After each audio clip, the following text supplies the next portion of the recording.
부활의 아침 주님의 은혜와 평강이 우리 가운데 임하시기를 간절히 바랍니다. 오늘 본문은 예수님의 공생애의 첫 번째 해 초기 갈릴리 사역 가운데 있었던 일입니다.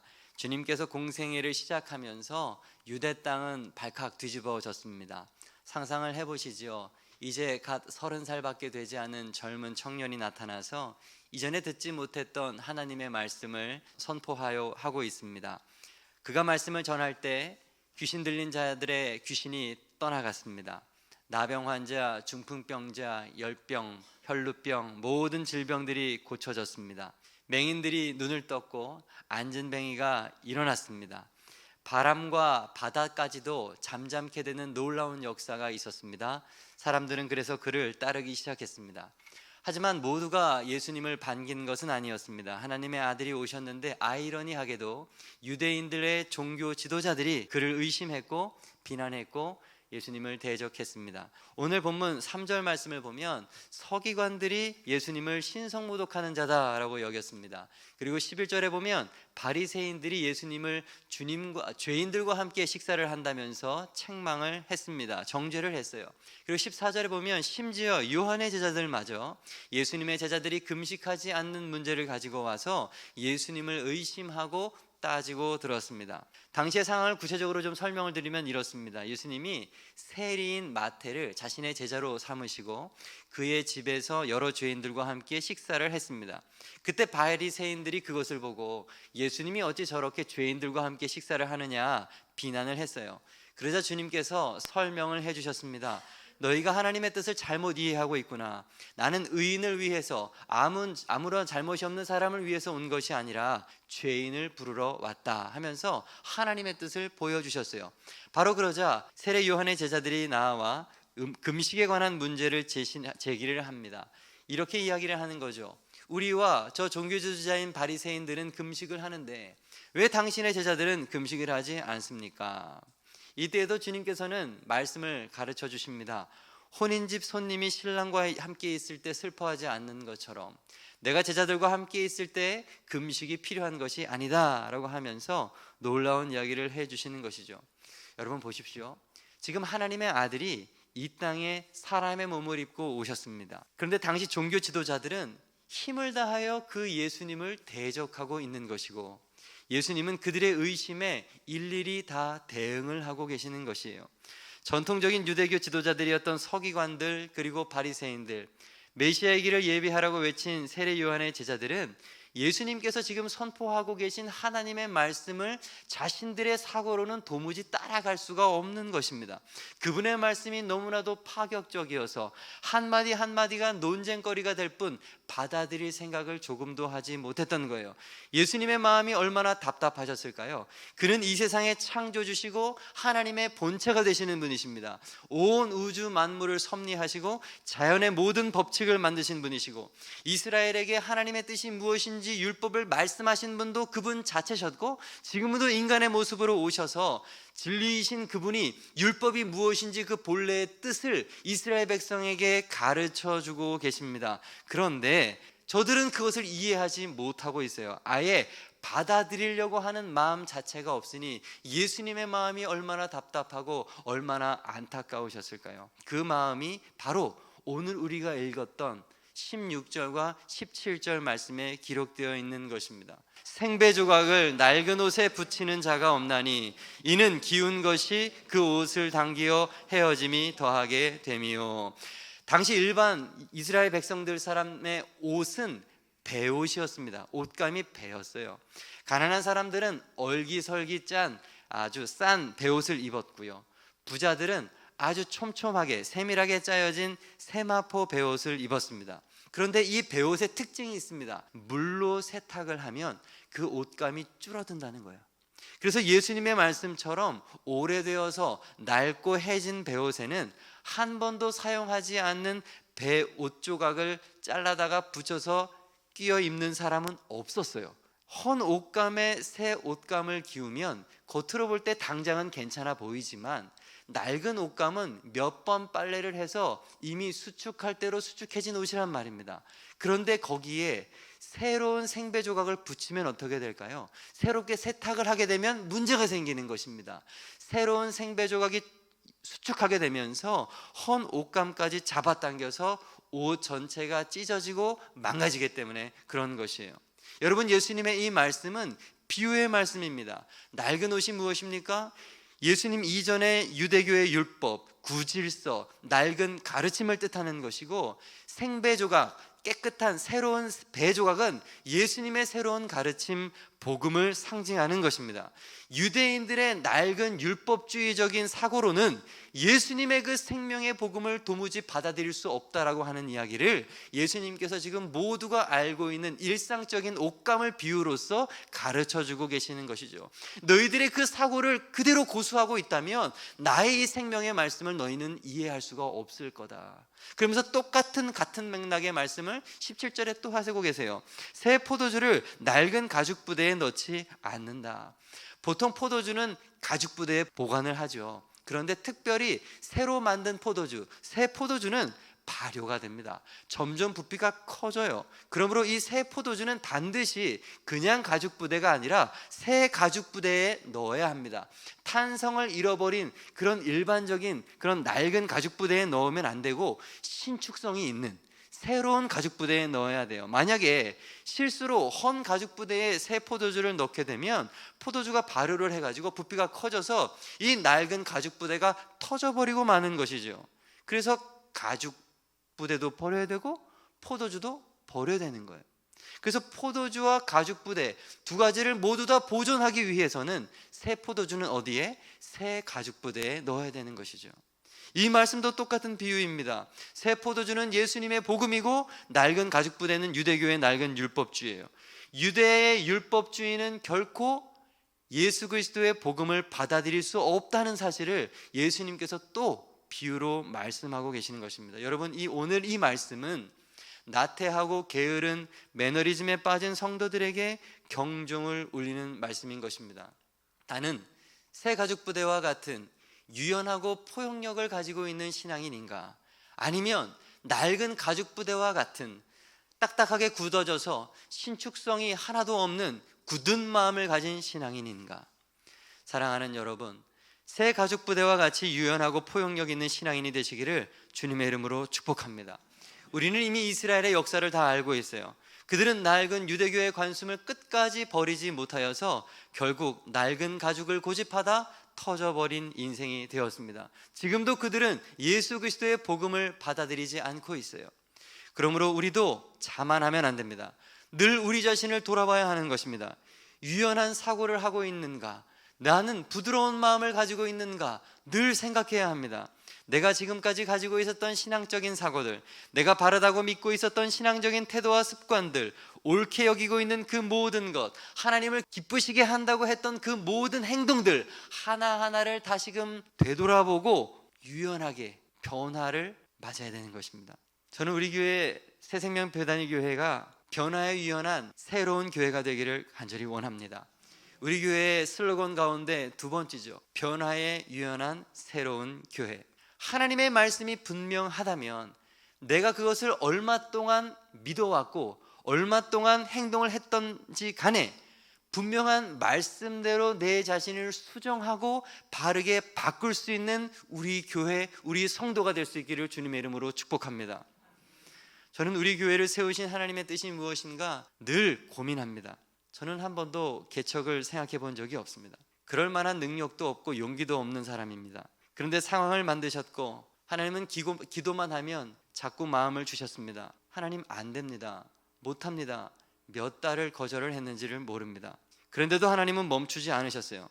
기도하기 위해서 눈만 감으면 마음을 뜨겁게 하셨습니다. 때로는 호통치시고 때로는 달래기도 하시면서 결국에는 약속의 말씀을 주심으로 저를 굴복시키셨습니다. 그리고 움직이게 하셨고 정신을 차려보니 교회가 벌써 생겨져 있고 성도들도 하나둘 벌써 이렇게 모여들으셨습니다. 그 짧은 시간 동안 간증할 만한 놀라운 일들이 일어났습니다. 저는 어느새 한 교회를 책임져야 하는 담임 목사가 되어 있었어요. 그래도 저는 두려웠어요. 두려운 마음으로 사실 지금까지도 기도를 합니다. 하나님, 도대체 이 교회를 통하여서 무엇을 원하시는 것입니까? 하나님, 무엇 하기를 원하십니까? 그때 제 마음 가운데 떠올랐던 말씀 하나가 있었습니다. 이사야 43장의 말씀입니다. 너희는 이전 일을 기억하지 말며 옛날 일을 생각하지 말라. 보라, 내가 새 일을 행하리니 이제 나타낼 것이라. 너희가 그것을 알지 못하겠느냐? 반드시 내가 광야의 길을, 사막의 강을 내리라. 아멘. 하나님께서 우리 교회를 세우신 목적을 발견했습니다. 하나님은 구태의연한 교회, 그런 교회를 원하시는 것이 아니었어요. 하나님은 새로운 교회를 원하고 계셨던 것입니다. 그래서 개척이라고 하는 미련한 방법과 우리의 오묘한 상황을 만나게 하셨습니다. 연결시키셨어요. 여러분, 기존 교회는요, 새로운 것을, 전통이라고 하는 이름 때문에 새로운 것을 하는 것이 너무나도 어렵습니다. 옛날에는, 작년에는, 원래 그랬다, 이런 말로 모든 새로운 시도들이 다 묵살되고 말아요. 그런데 개척은 다르죠. 제 마음대로 할 거예요. 여러분, 우리가 살아가고 있는 21세기에 모든 것이 다 바뀌는데 가장 변화가 없는 곳이 어딘지 아십니까? 교회입니다. 시대가 변하고 가치관이 변하고 사람이 변해요. 정치, 경제, 사회, 문화, 교육, 심지어 군대까지도 변하는 오늘날 이 시대에 변하지 않는 하나의 집단이 있으니 교회입니다. 물론 진리는 변하지 않죠. 우리 교회의 첫 번째 가치, 복음의 본질에 충실한 교회. 복음의 본질은 변하지 않습니다. 예수 그리스도의 십자가와 그 부활의 본질은 변해서도 안 되는 것입니다. 제가 변화가 필요하다고 말하는 것은 비본질적인 복음을 포장하는 면을 말하는 것입니다. 오늘날 교회의 문제점은 뭐냐 하면 불필요한 비본질적인 부분까지도 고수하는 이상한 집단이 되어 있다는 사실이에요. 예전에 섬기던 어느 교회에서 이런 일이 실제로 있었습니다. 방송실을 잠깐 담당을 했는데 교회가 큰 교회였습니다. 거대한 LED 화면이 앞에는 이렇게 있었어요. LED 화면이 가로 세로 비율이 16대 9예요. 16대 9. 근데 방송실에 처음에 들어가서 이렇게 보는데 이상한 일을 발견했어요. 화면은 16대 9인데 컴퓨터 화면에서 내용물을 쏘아줘야 되잖아요. PPT로. 근데 그 PPT가 4대 3인 거예요. 자, 여러분, 16대 9 화면에 4대 3 PPT를 쏘면 어떤 현상이 발생하는지 아십니까? 가로로 늘려지게 되는 거예요. 늘려져요. 사진을 보여주어도 가로로 늘어지는 왜곡된 이미지를 성도들이 다 보게 되는 거예요. 찬송가도 삐뚤어지고 말씀도 삐뚤어지고 사진을 띄워도 삐뚤어지고 그런 현상이 계속 나타나요. 그래서 제가 그랬어요. 거기 오랫동안 섬기는 분에게 이게 왜 이렇게 되어 있지요? 이 기계적으로 뭔가 문제가 있습니까? 16대 9로 처음부터 화면을 만들어서 띄워주면 아무런 왜곡 없이 깨끗한 화면을 볼 수 있지 않을까요? 이게 왜 이렇게 되나요? 물어봤어요. 그랬더니 그분이 아주 생각지도 못했던 답을 하셨습니다. 원래 그랬어요. 그 화면을 만든 지가 10년이 되었는데 아무도, 수많은 사역자와 수많은 봉사하는 사람들이 지나갔음에도 불구하고 그 화면이 왜곡된 것에 대해서 이상하게 생각하거나 바꾸려고 생각하는 생각 가진 사람이 한 명도 없었다는 거예요. 제가 10초 동안 아무 말도 하지 못하고 얼어붙었어요. 그리고 말했습니다. 제가 책임질 테니 우리 바꾸시죠. 아니, 제가 지금 당장 바꾸겠습니다. 30분 동안 앉아서 모든 화면을 바꿨고 그때부터 지금까지 그 교회는 깨끗하게 16대 9 화면으로 보고 있어요. 우리가 어떻게 굳어질 수 있는지를 보여주는 단편적인 예입니다. 여러분, 사람은 늘 한계가 있는 존재죠. 죄인입니다. 실수가 있고 잘못을 할 수가 있죠. 중요한 것은 무엇이냐 하면 그 후에 그것을 알았으면 바르게 수정해야 된다는 사실이에요. 수정하지 않고 그것을 오랜 시간 그대로 두면 문제가 생깁니다. 왜요? 그게 전통이 되거든요. 전통이 되면 바꾸면 안 되는 거거든요. 그거를 바꾸려면 더 큰 희생이 필요하거든요. 이런 말이 있습니다. 개혁된 교회는 항상 개혁되어야 한다. 1517년 마틴 루터가 비텐베르그 성 교회 정문에 로마 카톨릭의 부패를 고발하는 95개조 방방문을 붙여서 종교개혁이 시작되었습니다. 그리고 그 정신을 이어받은 후예들이 만들어낸 교회가 우리가 잘 아는 개혁교회이고 개신교회라고 하는 교회입니다. 우리 교회도 개혁교회 가운데 하나죠. 이 개혁교회가 성경의 진리 가운데 바로 서기 위해서 필요한 것은 뭘까요? 또 다른 개혁이라는 거예요. 부단히 개혁하고 또 개혁하고 새로워지기를 노력해야 한다는 말입니다. 사람이 모인 공동체는 언제나 조금만 시간이 지나면 부정이 생기고 부패가 생기고 고여요. 교회도 마찬가지입니다. 그래서 교회는 자꾸 새로워져야 하는 것입니다. 우리가 날마다 회개하듯이 교회도 날마다 새로워져야 하는 것입니다. 바르게 가고 있는가 점검해야 하는 것입니다. 내가 잘못될 수 있다고 하는 그 아주 간단한 생각, 그 겸손한 생각이 유연함이고 포용력이에요. 우리는 유연한 새 부대와 같은 사람이 되어야 할 줄로 믿습니다. 깊은 산속에 가면 샘물이 있죠. 퐁퐁퐁퐁 한순간도 쉬지 않고 맑은 물이 솟아납니다. 여러분, 우리 교회는 그런 교회가 되어야 할 줄로 믿습니다. 더러워질만 하면 씻겨지고 더러워질만 하면 새로운 말씀으로 새로워지는 그런 교회, 날마다 새로운 것을 두려워하지 않는 그런 우리 교회가 될 수 있기를 소망합니다. 최소한 변화되지는 못해도 변화될 수 있다고 하는 유연한 사고를 가진 우리 성도들이 되기를 바랍니다. 그러기 위해서 우리는 자꾸 질문을 해야 돼요. 질문을 던져야 돼요. 지금까지 나의 믿음, 나의 신앙생활, 나의 교회생활, 예수님을 믿는 사람으로서 내 생애 전체를 다시 생각해야 돼요. 익숙하고 편한 것을 고민해야 돼요. 이게 맞나? 내가 이렇게 살아가는 것이 맞는가? 바른 것을 찾아서 수정해야 합니다. 이것은 분명히 굉장히 고통스럽고 힘든 일일 것입니다. 수술이 얼마나 고통스럽습니까? 그러나 치료를 위해서는 반드시 수술을 해야 하는 것이고 회복이라고 하는 어려운 시간들을 견뎌내야 하는 것입니다. 내가 예수님의 이름으로 기도하는 그 기도의 내용이 정말로 하나님의 말씀에 비추어 바른 기도인가? 우리는 고민해야 돼요. 내가 예배하고 있는 그 하나님이 정말로 성경에서 말하고 있는 그 하나님이 맞는가? 크신 하나님을 다 이해하지 못하고 일부분의 하나님을 나는 하나님의 전부라고 믿으면서 다른 사람에게 그것이 진짜라고 강요하고 있는 것은 아닌가? 내가 드리는 이 예배도 누구를 위해서 드리는 예배인가? 나를 위해서 드리는 예배인가? 정말 하나님을 위해서 드리는 예배인가? 예배를 드리는 태도는 하나님께서 정말 기뻐하시는 태도로 예배를 드리고 있는 것이 맞는가? 헌금을 해도 11조를 꼬박꼬박 하지만 선교 헌금도 하고 감사 헌금도 하고 일천번제도 하고 수많은 각양의 이름으로 헌금을 하는데 그렇게 하는 게 맞는 거냐는 거예요. 너무나도 당연한 것 같은 그 모든 것을 말씀으로 다시 한번 생각해 보시고 명확한 말씀의 근거 위에 서서 바르게 새로운 마음으로 할 수 있는 우리가 되기를 소망합니다. 비단 교회에서만이 아니에요. 우리의 가정에서 내가 아버지고 내가 어머니고 내가 자식이라면 본분으로서의 내가 무엇인지를 다시 생각해야 된다는 것입니다. 저희 아내가 지금 다리가 다쳤잖아요. 그래서 생각하는 거예요. 아, 지금까지 내가 잘못 살았구나. 이거 내가 해도 되는 건데 수건, 밥, 배고파 이런 거 있잖아요. 머리카락이 보이면 제가 청소를 하면 되잖아요. 바뀔 수 있는 거 아니에요, 여러분? 바뀌셔야 된다고요. 남편으로서 해야 할 일이 무엇입니까? 다른 것도 할 수 있어요. 아내가 할 수 있는 거 그것도 할 수 있지만 다른 것도 할 수 있어요. 자식들도 마찬가지예요. 바꾸셔요. 다 바꾸세요. 아멘이 안 나와요, 그죠? 유연한 사람이 돼요. 유연한 사람, 제 말은 유연한 사람이 되는 거예요. 충격적인 얘기 해드릴까요? 사람은 굳어진 사람을 싫어해요. 많은 사람이 다 그래요. 굳은 사람, 아주 자신의 생각으로 다 고착화되어 있는 그런 사람은 사실은 싫어요. 앞에서는 그러냐 그렇지만 뒤에서는 다 아우 저 사람 만나기 싫어 이래 다 그래요. 여러분 이런 얘기 알아요? 답정너. 답은 정해져 있고 너는 답만 하면 돼. 자신이 듣고 싶은 대답을 미리 정해놓고 상대방에게 질문해가지고 그 답만 원하는 사람들, 답정너인 인생. 꼰대들을 향한 젊은이들의 속상한 마음을 담은 말이 답정너예요. 오해하지 마십시오. 꼰대는 나이가 많은 사람을 의미하는 게 아니에요.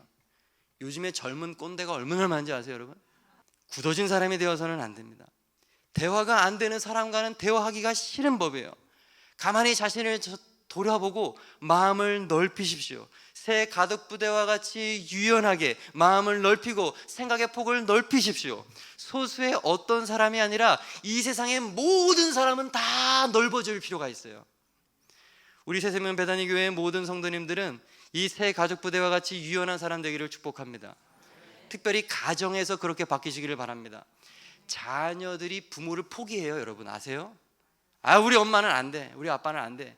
그런 부모가 되지 마세요. 부모가 포기하는 자녀도 되지 마십시오. 자꾸 바뀌세요. 아빠가 웬일이래?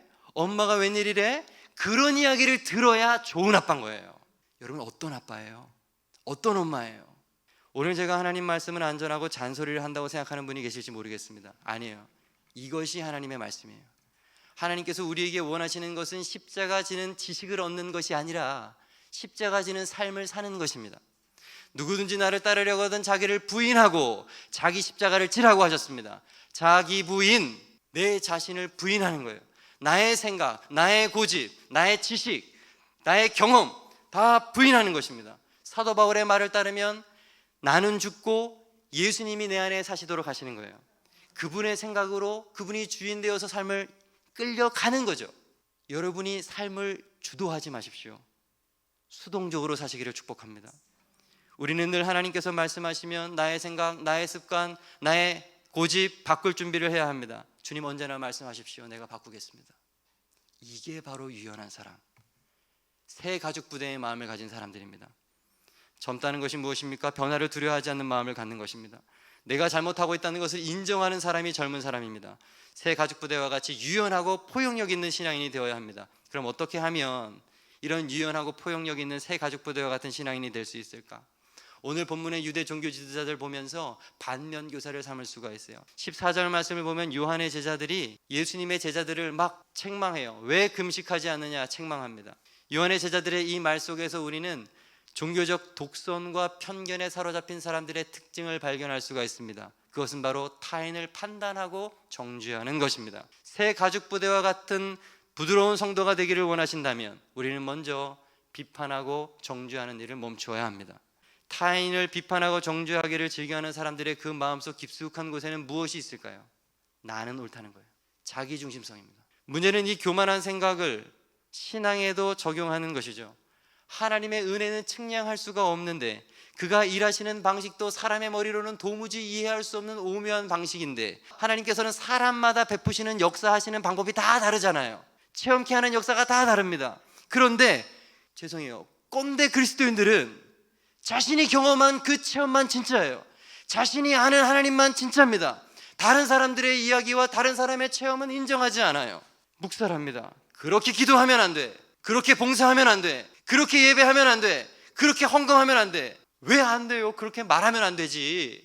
물론 잘못된 방식으로 신앙생활하는 사람들이 있고 권면해야 합니다. 그러나 그러한 권면은 사랑의 권면이어야 합니다. 사랑의 권면. 이들의 권면은 사랑의 권면이 아니라 미움과 교만이 바탕이 된 권면이에요. 비판입니다. 잘못된 것이죠. 14절 말씀을 다시 보면 우리와 바리새인들은 금식합니다. 은근히 자기 자랑까지 하고 있어요. 나는 하고 있는데 왜 당신의 제자들은 하고 있지 않습니까? 겸손히 사랑으로 권면하는 것이 아니라 나는 경건하다고 의스대면서 정죄하고 있는 것입니다. 그들을 위한 비판이 아니라 나를 자랑하기 위한 비판인 것이죠. 우리는 이러한 비판과 정죄를 멈춰야 되는 것입니다. 우리는 타인의 신앙과 체험과 믿음이 나와 다르다고 해서 함부로 정죄하는 신앙인이 되어서는 안 됩니다. 다양한 것은, 다른 것은 어떻게 보면 너무너무 자연스러운 거 아니에요? 나와 조금 달라도 그가 말씀을 따라 살려고 노력하고 있고 그의 삶에 하나님의 성령의 열매가 조금이라도 맺히는 것이 보인다면 비판하지 말고 정죄하지 말고 판단하지 말고 인정해 주셔야 돼요. 격려해 주셔야 합니다. 비밀을 말씀드립니다. 남을 정죄하거나 비판하지 마십시오. 사람들은 그런 사람을 가까이 하고 싶어 하지 않습니다. 남 욕하는 사람을 좋아하는 사람은 아무도 없습니다. 비판하지 말라 그리하면 너희가 비판을 받지 않을 것이요, 정죄하지 말라 그러면 너희가 정죄받지 않을 것이요, 용서하라 그러면 너희가 용서를 받을 것이다. 사도 바울도 말씀하셨습니다. 믿음이 연약한 자를 너희가 받되, 믿음이 연약한 사람이라도 그들이 뭐라고 말하든지 들어주되 그들의 의견도 비판하지 말라는 거예요. 어떤 사람은 먹을 만한 믿음이 있고 믿음이 연약한 사람은 채소만 믿는 그런 믿음이 있다는 것이죠. 먹는 자는 먹지 않는 자를 업신여기지 말고 먹지 않는 자는 먹는 자를 비판하지 말고. 왜요? 이유가 뭡니까? 하나님이 다 받으셨으니까. 하나님도 다 받으셨는데, 이 사람 저 사람 다 받아주셨는데 내가 뭐라고 사람을 재단하고 저 사람은 되고 저 사람은 안 되고 왜 얘기를 하냐 이 말이에요. 10절, 내가 어찌하여 내 형제를 비판하느냐, 어찌하여 내 형제를 업신여기느냐. 우리가 다 하나님의 심판대 앞에 서리라. 그런즉 우리가 다시는 서로 비판하지 말고 도리어 부딪힐 것이나 거칠 것을 형제 앞에 두지 아니하도록 주의하라. 그러므로 우리는 연습해야 됩니다. 따라하시죠. 그럴 수 있지. 안 따라하는 분이 딱 2명 계셨어요. 다시 한번. 그럴 수 있지. 누군가가 나와 다르면 그럴 수 있지. 더 나아가서 뭐 어떻게 생각해야 될까요? 내가 잘못됐을 수도 있구나. 예. 나를 한번 돌아보고 아무리 생각하고 아무리 기도해도 말씀에 내가 틀림이 없어요. 자, 그러면 어떻게 될까요? 그럴 수 있지. 그러면 되는 거예요. 또 다른 방법, 행위가 아닌 은혜로 구원받음을 분명히 알아야 돼요. 이 사실을 알 때 우리는 함부로 굳어지지 않을 수가 있고 함부로 다른 사람에 대해서 말하지 않을 수가 있어요. 우리가 앞에서 살펴본 유대 종교 지도자들, 서기관과 바리새인들, 그리고 요한의 제자들, 그들의 말과 행동 가운데에는, 그 이면에는 잘못된 구원론이 있었어요. 그들의 구원은 뭐냐 하면 행함으로 얻는 구원이었습니다. 세상의 모든 종교들이 사실은 다 이 행함으로 얻는 구원을 이야기하죠. 불교도 108배 절을 하든지 무릎으로 수천 개의 계단을 피를 흘리면서까지 고행하듯이 올라가야 되고, 고해성사를 해야 되고, 정해놓은 율법을 그대로 지켜야 됩니다. 이슬람교도들도 라마단 금식 기간이라고 해가지고 40일 동안 기도하는, 금식하며 기도하는 때가 있어요. 공양미를 바쳐야 되고 새벽마다 기도해야 되고 착한 행동을 해야 되고, 하여간 이 세상의 모든 종교는 행함으로 구원을 얻는 것을 말을 합니다. 개개인의 노력으로 구원을 스스로 취한다는 교리죠. 오늘 말씀 속 유대교 종교 지도자들도 똑같은 구원관이었어요. 하나님께서 모세에게 사람들이 이해하기 쉽게 하나님의 뜻을 10가지 10계명을 주셨는데, 인간들은 그 10계명을 세부 조항으로 자꾸 만들고 또 다른 항목들을 자꾸 덧붙였어요. 그리고 그것을 행하여야만 구원을 얻는다고 이야기를 했습니다. 10계명의 그 본래의 정신은 사라져버리고 그들이 만든 인간 법을 지켜야 구원을 얻는다는 이상한 종교가 되어버린 거예요. 여러분이 얼마나 안타까운 이야기입니까? 하나님은 사랑을 원하신다고 하는데 인간은 사랑하는 방법 가운데 하나에 막 몰두하고 있는 이상한 형국인 것이죠. 그래서 예수님께서 말씀하시는 것입니다. 너희가 그 낡은 가죽 부대를 버리지 아니하면 나의 이 새 포도주를 도무지 받을 수가 없겠구나. 오늘날에도 문제는 교회를 다니는 우리 가운데서도 여전히 구원을 행위로 얻는다고 믿고 자신의 행위를 은근히 자랑스러워하고 행위로 다른 사람을 정죄하고 판단하는 이들이 적지 않다는 점입니다. 여러분, 그것은 사탄이 시키는 거예요. 절대로 구원은 행함으로 얻는 것이 아니고 그 행함으로 우리는 무언가 만족감을 느껴서도 안 되고 그것이 누군가를 가르는 판단의 척도가 되어서도 안 되는 것입니다. 제가 목회하면서 지금까지, 앞으로도 마찬가지겠지만 가장 안타깝게 여기는 분들이 계십니다. 교회에 와서 일만 하고 예배 안 드리는 분들입니다. 아주 중요한 이야기예요. 교회에 와서 일은 열심히 하는데 예배 드리고 하나님 못 만나고 돌아가는 분, 말씀 한 구절, 하나님의 뜻 하나 가슴에 새기지 못하고 교회를 왔다 갔다 하는 분들, 가장 아픈 분들. 그러나 그분들은 어떻게 생각할까요? 나는 신앙생활을 열심히 했다고 생각하겠죠. 그들은 몰라요. 자신들이 행함으로 구원을 얻는다고 교리를 믿고 있는 사람이라는 것을 본인은 몰라요. 이 찬양을 아실까 모르겠어요. 돈으로도 못 가요 하나님 나라, 힘으로도 못 가요 하나님 나라, 벼슬로도 못 가요 하나님 나라, 지식으로 못 가요 하나님 나라, 심지어 마음이 착해도 못 가요 하나님 나라, 어여뻐도 못 가요 하나님 나라, 거듭나야 가는 나라 하나님 나라, 믿음으로 오직 은혜로 가는 나라 하나님 나라. 구원론이 바르게 정립되어 있지 않으면 우리는 예수님께서 가슴 아파하셨던 유대 종교 지도자들이 될 가능성이 큽니다. 구원은 여기 있는데, 예수를 믿음으로 구원을 얻는데 열심히 다른 방향으로 막 달려가고 있는 거예요. 내가 구원을 얻으려고, 내가 취하려고 막 헛된 노력을 하는 것입니다. 힘들죠. 그러니까 힘들어요. 낡은 가죽 부대와처럼 굳은 마음이 되는 것입니다. 하나님의 은혜를 담을 수가 없죠. 그러니 타인을 볼 때에도 편협한 기준으로 자꾸 보게 되고 판단하고 정죄하고 계속 악순환이 돌아가는 거예요. 거꾸로 돌아가요. 이게 나도 구원받지 못하고 함부로 다른 사람의 신앙에 피해만 주는 그런 인생이 되는 것이죠. 마태복음 23장 13절 화했을진저 서기관들과 바리새인들이여 너희는 천국 문을 사람들 앞에서 닫고 너희도 들어가지 않고 들어가려 하는 자도 들어가지 못하게 하는도다. 아, 여러분 어찌합니까? 이 사람을 어찌합니까? 안타까운 인생이 되지 말아야 될 것입니다.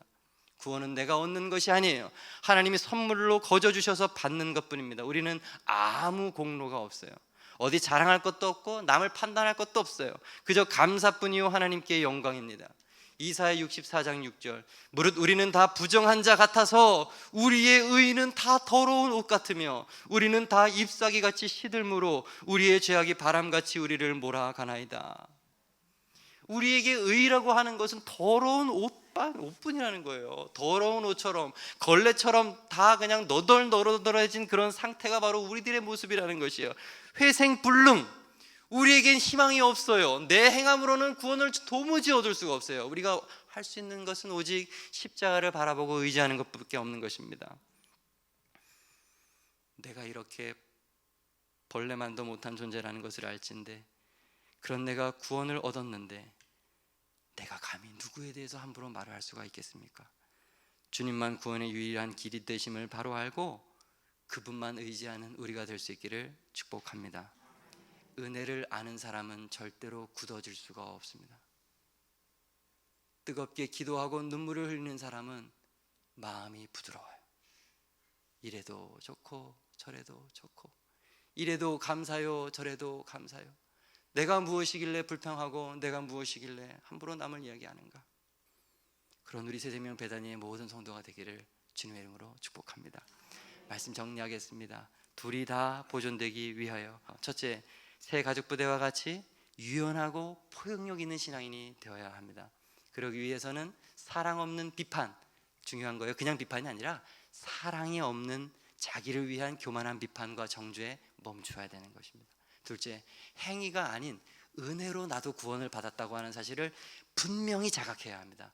이것을 알 때에만 우리는 하나님께서 기뻐하시는 십자가 지는 인생이 될 줄로 믿습니다.